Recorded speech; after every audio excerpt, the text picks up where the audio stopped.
Jangan geng ya, jangan pernah hina Malaysia kalau korang tak mau padam muka.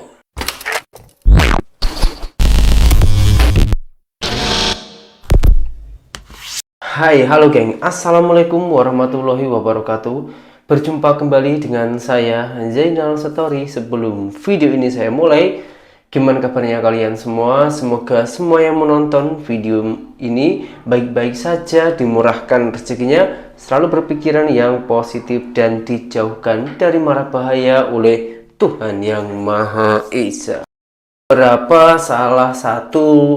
beberapa lah, bukan salah satu ya, netizen Malaysia yang nulis di kolom komentar saya yang mengatakan ataupun ayatnya, "Bang, kenapa sih orang Indonesia itu suka hina-hina Malaysia dan berturut-turut dan orangnya itu aja, macam tak ada kerjaan gitu."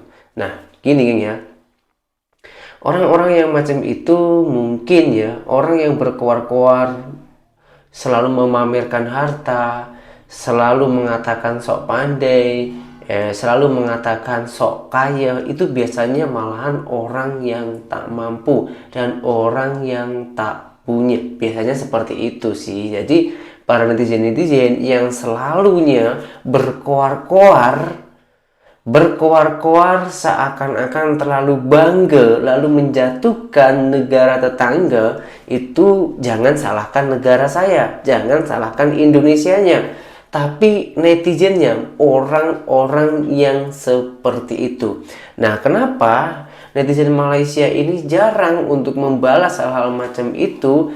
Karena nih ada salah satu video yang menjawab pertanyaan-pertanyaan korang. Jangan pernah berani-berani menghina Malaysia. Mereka nggak sibuk pencitraan, tapi warganya bisa hidup lebih layak. Gaji tinggi, biaya hidup ringan. Kita gaji pas-pasan, harga kebutuhan makin gila. Kita mulai dari fakta. Di Malaysia, UMR-nya bisa mencapai 5,9 juta rupiah. Sementara di Indonesia, rata-rata nasionalnya cuma 3,1 juta rupiah. Bahkan di Jakarta, yang katanya pusat ekonomi, cuma 5 jutaan. Jadi dari awal, orang Malaysia udah pegang lebih banyak uang buat memenuhi kebutuhan hidup mereka. Tapi yang bikin makin geleng-geleng, biaya hidup di Malaysia tuh nggak semahal itu. Biaya sewa, makan, bahkan transportasi masih bisa dibilang terjangkau. Sementara di Jakarta, UMR-nya kalah, tapi pengeluaran buat bertahan hidup jauh lebih berat. Gaji naik tipis, tapi harga kebutuhan makin menggigit. Contoh paling nyata bisa kita lihat dari biaya tol dan bahan bakar. Perjalanan sejauh 480 km di tol Malaysia cuma bisa sekitar 170 ribu rupiah. Tapi di Indonesia, dari Jakarta ke Semarang yang lebih pendek jaraknya bisa tembus 500 ribu rupiah. Dan soal BBM, Malaysia punya RON 95 murni yang cuma 7 ribuan per liter. Di Indonesia bisa 13 ribuan lebih dan masih ada isu kualitasnya juga. Jadi wajar dong kalau banyak yang mulai mikir, kok bisa sih negara tetangga lebih sejahtera padahal kita kayak sumber daya. Sampai ada seorang tokoh yang bilang, kayaknya ada yang salah sama negara kita. Dan ini bukan soal iri, tapi soal refleksi. Karena kalau mereka bisa, kenapa kita enggak? Kita bukan mau menyalahkan, tapi mari sama-sama sadar supaya ke depan Indonesia bukan cuma kaya alam, tapi juga kaya keadilan dan kesejahteraan. Karena rakyat yang bahagia adalah cerminan negara yang benar-benar beres. Saya sangat sepakat dengan ayat-ayat yang barusan kita dengar. Kita jangan terlalu bangga dengan sumber daya alam, tapi sepatutnya kita bangga dengan keadilan. Wah, ini geng, ini yang berdampak ke semua rakyat, entah di kalangan rakyat yang kaya ataupun miskin. Ini ya, kita cakap soal UMR aja, ataupun kalau dekat Malaysia itu gaji basic. Seluruh Malaysia gaji basic itu sama, entah dekat bandar ke dekat perkampungan ataupun di pelosok, itu semuanya sama, 1.700 ringgit Malaysia. Itu sekitaran 6 jutaan sih, 6 jutaan ya, lebih kurang 6 jutaan dengan penukaran sekarang ya, 6 juta lebih. Sementara di Indonesia yang gaji basicnya hampir setara dekat Malaysia itu hanya di Jakarta saja. Nah, ini buat orang-orang Malaysia yang belum tahu tentang program ataupun iyalah program gaji UMR di Indonesia itu macam ini geng ya. Dekat Jakarta Kenapa gaji UMR-nya itu tinggi, lebih kurang setara dengan gaji basicnya Malaysia? Karena dekat Jakarta sana biaya hidupnya itu jauh lebih mahal daripada di perkampungan. Nah, kalau di pelosok atau di perkampungan itu ada yang gaji basicnya hanya 1.000 ataupun 1 juta. 1 juta itu sekitaran 300 ya, 300 ringgit Malaysia. Ada yang 2 juta dan bermacam-macam. Itu yang fungsinya untuk menyesuaikan antara pengeluaran dan kemasukan. Karena pengeluarannya antara di Jakarta, kota besarnya Indonesia, ataupun ibu kotanya Indonesia, dan di pelosok itu berbeza. Bahkan di sekeliling kampung saya ini, pekerja di kedai baju itu ada loh yang gajinya hanya 800.000, 700-800.000 rupiah per bulan. Itu setara dengan 200 ringgit Malaysia. Nah, yang harus kita iri kepada negara jiran kita, Malaysia, itu harga pangan di seluruh Malaysia, entah itu di KL, di pelosok, di mana-mana, itu semuanya sama. Karena semua harga pangan dekat Malaysia itu dikawal oleh kerajaan. Apabila ada orang yang menjual perniagaannya tersebut melebihi undang-undang yang sudah diterapkan oleh kerajaan Malaysia, itu boleh kena saman. Yang bagi ataupun yang jual terlalu murah, itu pun juga tak boleh, karena semuanya sudah dikawal oleh kerajaan. Itu bedanya. Itu kalau diterapkan ke Indonesia, saya rasa orang-orang Indonesia ini dah berkurang lah untuk merantau ke luar negara, karena sudah merasa nyaman bekerja di negara sendiri, Indonesia. Sebetulnya orang Indonesia ini gimana ya, pekerjaan itu sebetulnya ada, lapangan pekerjaan itu sebenarnya ada, cuman kenapa orang-orang Indonesia itu masih berkuar-kuar cari pekerjaan susah? Karena untuk menyesuaikan kemasukan dan pengeluarannya itu yang belum sesuai ataupun belum ada, gitu geng ya. Nah, sekarang kita tengok video yang berikutnya. Ini akar permasalahan pergaduhan antara netizen Indonesia dan juga Malaysia. Jom kita tengok bersama-sama. Kadang gue tuh bingung, kenapa netizen Indonesia itu sering banget bergaduh atau bertengkar dengan netizen Malaysia. Dimana permasalahannya itu juga kadang sepele. Entah itu terkait kesuksesan, keberhasilan, soal kesenian, budaya, olahraga, musik, film, atau bahkan soal sosial masyarakat yang mana kalau udah dipost di media sosial, kedua netizen ini saling serang dan saling mengaitkan satu sama lain. Padahal, jujur nih ya, kalau gue ke Malaysia itu jarang banget gue ngeliat masyarakatnya yang sosial kehidupannya itu di bawah garis kemiskinan, alias mayoritas masyarakat Malaysia itu hidupnya itu cenderung sejahtera, berpendidikan, dan pastinya mereka bukan tipe orang yang gampang terprovokasi. Ya mungkin beda halnya dengan negara Indonesia yang mana orang miskinnya itu masih banyak banget, yang gak sekolah juga banyak, apalagi mereka yang hidupnya masih susah, plus kurang dari segi etika sehingga gampang terprovokasi. Tapi balik lagi ya, netizen di kedua negara yang bisa dibilang bukan lagi tetangga tapi udah kayak saudara ini, kalau menyangkut sebuah postingan di media sosial, kayaknya udah nggak ada bedanya. Itu saling hujat, saling merendahkan, dan saling sikut. Nah, gue pernah diskusi perihal ini sama temen gue yang orang Malaysia. Menurut dia, salah satu alasan dia nggak suka netizen Indo tuh karena mereka itu terlalu overfront, yang mana bangganya itu tapi sekaligus merendahkan negara lain, terutama negara Malaysia yang selalu dibanding-bandingkan oleh mereka, padahal mereka itu nggak ngapa-ngapain. Nah, kalau menurut kalian sendiri, kira-kira itu kenapa netizen Indonesia dan Malaysia ini sering begaduh dan ribut-ribut di sosial media, padahal kalau ketemu itu justru aslinya biasa aja. Gini Bang ya, gini. Yang sebetulnya yang selalu mempromosikan, yang membangga-banggakan Malaysia itu bukan orang Malaysia sendiri. Itu orang Indonesia yang bekerja dekat sana ataupun yang berpindah menjadi warga negara Malaysia. Itu sebetulnya orang Indonesia sendiri. Kenapa orang Indonesia itu melakukan hal seperti itu? Karena orang Indonesia itu merasa yang kesana ya. Contoh macam saya juga 8 tahun ke Malaysia. Kenapa saya post-post hal-hal macam itu? Saya itu teringin Indonesia serupa dengan dekat Malaysia. dari segi pembangunannya itu lebih bagus, attitude, etikanya, kesopanannya di Malaysia itu lebih bagus, dari segi kesehatannya jauh lebih murah, pendidikan sangat disupport, sangat disokong oleh pemerintahnya, para generasi pemuda-pemuda yang suka pembisnis itu pun juga tak dilambatkan karena pajak, karena ormas, karena pungli, itu nggak ada di Malaysia. Maka kita buat hal macam itu agar boleh buat contoh negara kita Indonesia. Jadi yang sebetulnya yang melakukan itu orang Indonesia sendiri, orang Malaysia. Lalu kenapa netizen-netizen Konoha itu selalu mengecam ataupun menghina negara Malaysia? Sebetulnya Malaysia itu nggak ada salah sedikit pun.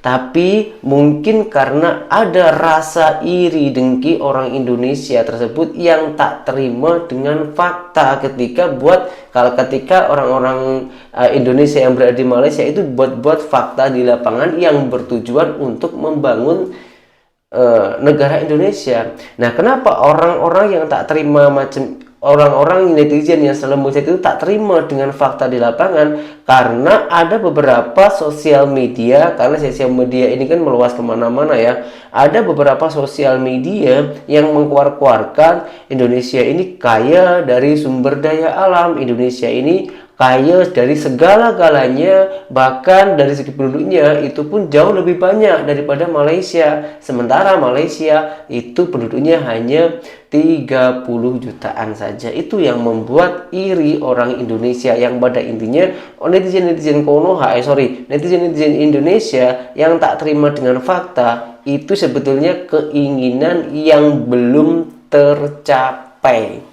Karena kalau orang Indonesia yang sudah pergi ke Malaysia lalu merasakan penghasilannya ataupun hasil keringatnya, karena kita lebih dihargai di Malaysia, itu pastinya terucap terima kasih kepada Malaysia. Saya bukan memaksa orang Indonesia untuk harus cakap terima kasih, karena itu inisiatif dari kesadaran diri kita masing-masing. Ini ada salah satu contoh orang Indonesia yang susah mencari pekerjaan di Indonesianya sendiri karena hanya mempunyai ijazah ataupun sijil SMA saja. Itu sangatlah susah mencari pekerjaan, apalagi di bidang perkantoran di Indonesia. Tapi dia orang berhasil mendapatkan lapangan pekerjaan hanya memakai sijil ataupun ijazah SMA itu di Malaysia. Banyak banget yang gak percaya kalau gue sebagai lulusan SMA bisa kerja di Malaysia. Karena kalau misalnya lihat dari postingan gue sebelumnya, itu tuh banyak pro dan kontra. Pastinya banyak dari kalian menanyakan perihal kenapa gue bisa bekerja di company yang ada di Malaysia. Padahal cuma lulusan SMA. Dan banyak juga dari kalian yang menanyakan gimana sih caranya. Sedangkan lo cuma lulusan SMA. Memangnya ada ya company yang mau terima lo? Bahkan ada juga yang bilang di kolom komentar seperti ini. Jujur miris banget ngeliat kalian bisa senegatif itu pikirannya. Bahkan ada juga yang bilang kalau hati-hati ya penipuan. Guys, di sini gue nggak ada niatan untuk menipu atau menyebarkan berita bohong sama kalian. Karena dari cerita semua yang ada di VT gue ini adalah pure based on my experience. Mungkin buat kalian yang udah follow gue lama, kalian udah tahu kalau gue tuh kerja di Malaysia dan sering buat konten juga di TikTok. Dan terkait visa kerja dan lain-lainnya, itu kalau misalnya gue kerja dengan ilegal, gue nggak akan mungkin bisa bolak-balik Jakarta Malaysia selama gue tinggal di Malaysia. Dan pastinya gue akan takut juga akan keluyuran di sana, karena di sana tuh ketat banget untuk urusan pekerja ilegal. Ya bisa-bisa lo lagi main di area turis lo ditangkep. Pastinya kalau kayak gitu bikin hati lo nggak tenang sih. Oh iya, dan buat yang udah klik link yang ada di bio gue, pastinya mereka juga udah gue jelasin semua secara detail, bahkan gue memberikan semua saran, yaitu saran-saran terbaik dan memandu gimana caranya bisa kerja di Malaysia yang benar dan legal, pastinya secara one-on-one WhatsApp personal ya. Bahkan ada juga yang akhirnya pikiran mereka terbuka tentang gimana step by step bisa kerja di Malaysia dengan legal dan juga resmi tanpa agen yang mengiming-imingkan pekerjaan yang ujung-ujungnya ditipu. Karena gue ngerti banget cari kerjaan itu susah sekarang, apalagi dengan krisis pekerjaan di Indonesia semakin parah. Ini baru aja gue dapat dari salah satu sumber berita yang ada di Indonesia. Jadi buat kalian be smart, jangan asal ngomong kosong. Yang sebenarnya kalian kepo mau tahu tapi dengan menjudge orang dahulu. Buat kalian job seeker yang pikirannya udah terbuka terkait cara kerja di Malaysia, good luck, semoga ada jalan untuk bisa kerja di Malaysia ataupun di luar negeri lainnya. Dan kalian juga bebas mau tanya-tanya ke gue melalui personal ya, anytime pokoknya. tentunya orang netizen Indonesia itu ramai yang tak percaya dengan statement itu. Hanya ijazah SME ataupun ISICIL SMA boleh bekerja di perusahaan Malaysia. Karena perusahaan Malaysia itu yang dicari itu skill, kejujuran, dan juga cara kerjanya. Bukan hanya mempunyai ijazah. Ijazah pun kalau ijazahnya bagus, baik, tapi kalau itu hasil sogok, buat apa? Tak pakai. Karena yang diperlukan oleh perusahaan-perusahaan Malaysia yaitu skill, keahlian, keseriusan untuk untuk menjalankan pekerjaan ataupun tanggung jawabnya, bukan main-main. Karena hal-hal macam ini sudah tak ada dekat Malaysia, karena dekat Malaysia yang berlomba-lomba mencari pekerjaan nggak ada. Bahkan lowongan pekerjaan ataupun jabatan kosong dekat Malaysia itu dibuka secara terbuka, memerlukan lowongan pekerjaan, gaji sekian, jam kerja sekian sedetailnya. Di Indonesia itu masih disembunyikan. Bahkan kita nak melamar pekerjaan aja itu harus pakai orang dalam menurut wanita ini. Tahu gak sih kalau di Indonesia kamu gak punya orang dalam, kamu gak punya referensi, kamu gak punya relasi, kamu gak punya kenalan, atau kamu pun gak punya duit, kamu tetap di bawah. Coba sekarang kita udah bela-belain misalnya sekolah setinggi-tingginya, berusaha, toh banyak banget pengangguran dari sarjana atau ya, dari SMK yang latar belakangnya udah dididik buat langsung kerja, tapi tetap aja mana hasilnya nggak ada, Pak. Tolong dong, Pak, maksudnya ubah sistem untuk mencari kerja, hapus para calo gak jelas itu, Pak. Kita mau nyari kerja, bukannya ngabisin duit buat bayar calo yang gak jelas. Kenapa wanita itu sampai hampir bisa dikatakan menangis soal mencari lapangan pekerjaan?